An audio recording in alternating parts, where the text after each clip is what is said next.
नमस्कार। आज हम दक्षिण एशिया की उस सबसे बड़ी टक्कर की बात करेंगे जिसने दशकों से यहाँ के जियोपॉलिटिकल लैंडस्केप को तय किया है। और ये मुकाबला सिर्फ क्रिकेट के मैदान या सियासी मंचों तक ही नहीं है, बल्कि इसके पीछे एक गहरी सैन्य और आर्थिक प्रतिद्वंदिता भी है।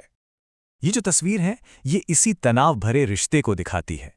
एक ऐसा संघर्ष जहां दोनों देशों की ताकत को अक्सर अखबार की सुर्खियों और मिलिट्री परेड में दिखाए जाने वाले हथियारों से ही नापा जाता है। पर सवाल ये है कि क्या कहानी बस इतनी सी है? क्या बड़े बड़े हथियार और बड़ी बड़ी सुर्खियां ही असली ताकत तय करती हैं? चलिए आज इसी सवाल की तह तक जाते हैं और इस बेहद पेचीदा समीकरण को समझने की कोशिश करते हैं। देखिए, किसी भी देश की सैन्य ताकत की नींव जो है वो उसकी अर्थव्यवस्था होती है। तो चलिए सबसे पहले जमीनी हकीकत को देखते हैं, यानी दोनों देशों के इकोनॉमिक नंबर्स क्या कहते हैं। यहाँ जो सबसे पहली और हैरान करने वाली बात है वो है दोनों अर्थव्यवस्थाओं के साइज का फर्क। 2024 में भारत की जीडीपी लगभग $3.88 ट्रिलियन है, वहीं पाकिस्तान की जीडीपी है $0.37 ट्रिलियन, मतलब 10 गुने से भी ज्यादा का अंतर। और ये गैप सिर्फ साइज का नहीं है, ये रफ्तार का भी है। एक तरफ भारत की इकॉनमी 8% से ज़्यादा की तेज़ी से बढ़ रही है, तो दूसरी तरफ पाकिस्तान की इकॉनमी में गिरावट देखने को मिली। तो कह सकते हैं कि एक तरफ रफ्तार है तो दूसरी तरफ एक तरह का ठहराव। और पाकिस्तान के लिए आर्थिक चुनौतियां यहीं खत्म नहीं होती। आसमान छूती महंगाई, सरकार पर जीडीपी के 80% के बराबर कर्ज और लगातार कमजोर होता रुपया, इन सब ने मिलकर इकोनॉमी पर इतना जबरदस्त दबाव डाला है कि उसे बार बार आईएमएफ के पास मदद के लिए जाना पड़ा है। तो चलिए अब अर्थव्यवस्था से आगे बढ़ते हैं और सीधे सीधे दोनों देशों की सैन्य ताकत की तुलना करते हैं। देखते हैं कि कागज पर यानी आंकड़ों में कौन कहां खड़ा है। अब इस टेबल को देखिए, ये बहुत साफ साफ दिखाता है कि कागज पर भारत के पास एक बड़ी बढ़त है। चाहे वो एक्टिव सैनिकों की संख्या हो या फिर टैंक और फाइटर जेट्स, हर मामले में भारत के आंकड़े कहीं ज्यादा हैं। और दो चीजें तो बेहद अहम है। भारत के पास 2 एयरक्राफ्ट कैरियर और एक न्यूक्लियर सबमरीन है, जो पाकिस्तान के पास एक भी नहीं है। ये नेवी की ताकत में एक बहुत बड़ा फासला पैदा करता है। और इन सारे हथियारों और सैनिकों के पीछे जो असल ताकत होती है वो है पैसा। भारत का डिफेंस बजट $75 बिलियन से भी ज्यादा का है, जबकि पाकिस्तान का करीब $12 बिलियन। ये जो भारी अंतर है यही भारत को बेहतर टेक्नोलॉजी, बेहतर ट्रेनिंग और भविष्य की तैयारियों पर ज्यादा खर्च करने की ताकत देता है। और ऐसा सिर्फ हम नहीं कह रहे, ग्लोबल फायर पावर जैसी इंटरनेशनल रैंकिंग्स भी यही बताती हैं। भारत दुनिया की चौथी सबसे ताकतवर सेना है और पाकिस्तान 12वें नंबर पर है। तो अगर सिर्फ आंकड़ों को देखें तो तस्वीर काफी हद तक साफ नजर आती है। लेकिन क्या सैन्य ताकत को समझना इतना सीधा और आसान है? क्या सिर्फ नंबर ही सब कुछ तय कर देते हैं? यहीं से इस कहानी में एक बहुत दिलचस्प मोड़ आता है, क्योंकि ये लड़ाई सिर्फ नंबर्स की नहीं बल्कि स्ट्रैटेजी की भी है। पाकिस्तान के कई विश्लेषकों का मानना है कि उन्होंने एक ऐसी रणनीति बना ली है जो भारत की संख्या वाली बढ़त को एक तरह से बेअसर कर सकती है।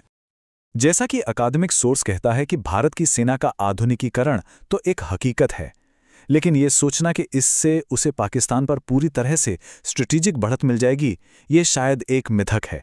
तो चलिए इन सिद्धांतों को समझते हैं। देखिए, भारत ने एक सिद्धांत बनाया है जिसे कोल्ड स्टार्ट कहते हैं। इसका सीधा सा मतलब है कि किसी भी बड़े आतंकी हमले के जवाब में भारतीय सेना तेजी से बिना वक्त गंवाए पाकिस्तान के अंदर घुसकर एक लिमिटेड मिलिट्री एक्शन ले और इससे पहले की बात न्यूक्लियर वॉर तक पहुंचे वापस लौट आए। ये एक तेज पारंपरिक तरीके से सजा देने की स्ट्रैटेजी है। अब इसके जवाब में पाकिस्तान ने फुल स्पेक्ट्रम डिटरेंस नाम की रणनीति अपनाई है और इसका सबसे अहम और विवादास्पद हिस्सा है टैक्टिकल न्यूक्लियर वेपन्स, यानी छोटे परमाणु हथियार। पाकिस्तान का तर्क ये है कि अगर भारत की फौज पारंपरिक हमला करने के लिए बॉर्डर पार करती है तो वो युद्ध के मैदान में ही इन छोटे परमाणु हथियारों का इस्तेमाल कर सकता है। ये सोच किसी भी छोटे हमले की कीमत को इतना ज़्यादा बढ़ा देती है कि शायद कोई हमला करने की हिम्मत ही ना करे। तो यहाँ पर हमें दो बिल्कुल अलग अलग सोच दिखाई देती हैं। एक तरफ भारत का मानना है कि उसकी पारंपरिक सैन्य ताकत उसे लिमिटेड एक्शन लेने का ऑप्शन देती है, वहीं दूसरी तरफ पाकिस्तान का मानना है कि उसके परमाणु हथियार, चाहे वो छोटे ही क्यों ना हो, किसी भी तरह के छोटे मोटे युद्ध को भी नामुमकिन बना देते हैं, क्योंकि डर ये है कि कोई भी छोटा हमला एक बड़े न्यूक्लियर वॉर में बदल सकता है। और कुछ एनालिस्ट्स हाल की घटनाओं की तरफ इशारा करते हैं।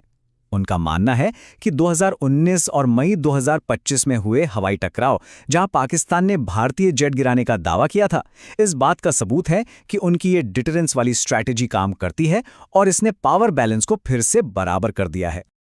तो इस पूरी स्ट्रैटेजिक डेडलॉक का नतीजा क्या निकल रहा है? नतीजा है एक कभी न खत्म होने वाली हथियारों की दौड़, जिसमें दोनों ही देश अब ज्यादा से ज्यादा आत्मनिर्भर होने की कोशिश कर रहे हैं। भारत में आत्मनिर्भर भारत पहल के तहत जोर शोर से स्वदेशी हथियार बनाए जा रहे हैं, चाहे वो तेजस फाइटर जेट हो, आकाश मिसाइल सिस्टम हो या ATGS जैसी तोपें। भारत का मकसद साफ है, अपनी रक्षा जरूरतों के लिए दूसरे देशों पर निर्भरता को कम से कम करना। और इसका असर दिख भी रहा है। पिछले एक दशक में भारत का डिफेंस एक्सपोर्ट 30 गुना बढ़ा है। ये कोई छोटा मोटा आंकड़ा नहीं है। ये दिखाता है कि भारत अब सिर्फ हथियारों का खरीदार ही नहीं, बल्कि एक अहम विक्रेता भी बन रहा है। लेकिन कहानी का दूसरा पहलू भी देखना जरूरी है।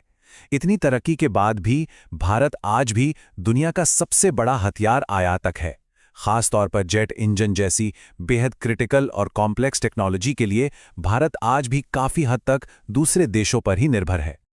तो इन सब बातों से हम आखिर पहुंचते कहां हैं? हम पहुंचते हैं एक ऐसे डेडलॉक पर, एक ऐसे गतिरोध पर, जिसे इंटरनेशनल रिलेशंस की भाषा में एक क्लासिक कॉन्सेप्ट के जरिए समझा जाता है। इसे कहते हैं सिक्योरिटी डिलेमा या सुरक्षा द्विधा।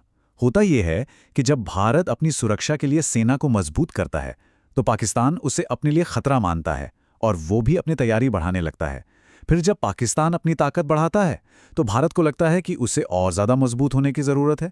ये एक ऐसा चक्र है जो कभी खत्म नहीं होता और तनाव को लगातार बढ़ाता रहता है। और ये हमें आज के विश्लेषण के आखिरी और सबसे अहम सवाल पर ले आता है। इस तरह की कभी न खत्म होने वाली प्रतिद्वंद्विता में असली ताकत ज़्यादा मायने रखती है या फिर ताकत का एहसास? क्या इस बात से ज्यादा फर्क पड़ता है कि आपके पास कितने टैंक्स हैं, या इस बात से कि आपका दुश्मन ये सोचता है कि आप उन टैंकों का इस्तेमाल करने के लिए तैयार हैं? ये एक ऐसा सवाल है जिस पर सोचना बहुत जरूरी है।